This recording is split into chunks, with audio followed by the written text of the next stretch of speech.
ఉమ్మడి అనంతపురం జిల్లాలో టెన్షన్ వాతావరణం నెలకొంది. హిందూపురంలో వైఎస్ఆర్సీపీ కార్యాలయంపై ఎల్లో తాలిబన్ల దాడిని ఖండిస్తూ ఆ పార్టీ నేతలు నిరసనకు పిలుపునిచ్చారు. దీంతో హిందూపురం వెళ్లిన వైఎస్ఆర్సీపీ నేతలను పోలీసులు ఎక్కడికక్కడ అడ్డుకున్నారు.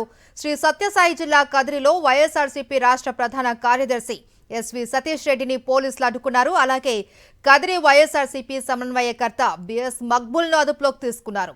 అనంతపురం జిల్లా వైఎస్ఆర్సీపీ అధ్యక్షుడు అనంత వెంకటరామిరెడ్డి, మాజీ ఎమ్మెల్యే కేతిరెడ్డి పెద్దారెడ్డిని సైతం పోలీసులు అరెస్ట్ చేశారు. అటు హిందూపురం వైఎస్ఆర్సీపీ ఇన్ఛార్జ్ దీపిక భర్త వేణురెడ్డితో పాటు జిల్లాలో అనేక మంది వైఎస్ఆర్సీపీ నేతలకు పోలీసులు నోటీసులు ఇచ్చారు.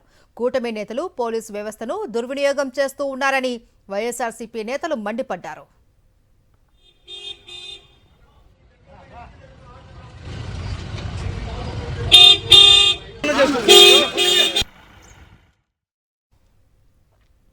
హిందూపురంలో వైఎస్ఆర్సీపీ కార్యాలయంపై పచ్చగూండాల దాడిని ఖండించారు మాజీ మంత్రి ఉషాశ్రీ చరణ్. ప్రజాస్వామ్యబద్ధంగా నిరసన వ్యక్తం చేయడానికి వెళ్తున్న ఉషాశ్రీ చరణ్ ను పోలీసులు అడ్డుకున్నారు. పోలీసుల తీరుకు వ్యతిరేకంగా ఉషాశ్రీ చరణ్ రోడ్డుపై బైఠాయించి నిరసన వ్యక్తం చేశారు. కూటమి ప్రభుత్వం ఆడుతున్న రాక్షస క్రీడలో పోలీసులు భాగమయ్యారు అని ఉషాశ్రీ చరణ్ మండిపడ్డారు.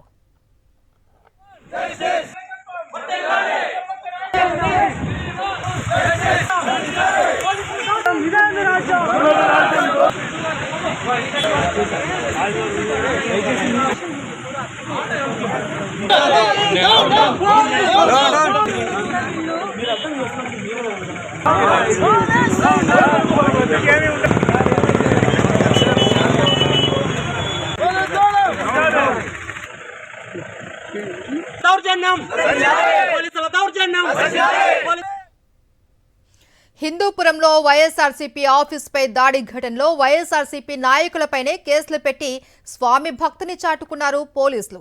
7 వైఎస్ఆర్సీపీ నాయకులపై ఎస్సీ ఎస్టీ కేసులు నమోదు చేశారు. హిందూపురం టీడీపీ మండల కన్వీనర్ రాము ఫిర్యాదు మేరకు ఈ కేసులు నమోదు చేశారు. అయితే వైఎస్ఆర్సీపీ ఆఫీసుపై దాడి చేసిన టీడీపీ నేతలపై మాత్రం ఎలాంటి చర్యలు తీసుకోవడం లేదు. వైఎస్ఆర్సీపీ నేత వేణురెడ్డి ఫిర్యాదు చేసినా పోలీసులు పట్టించుకోవడం లేదు అని తెలుస్తోంది.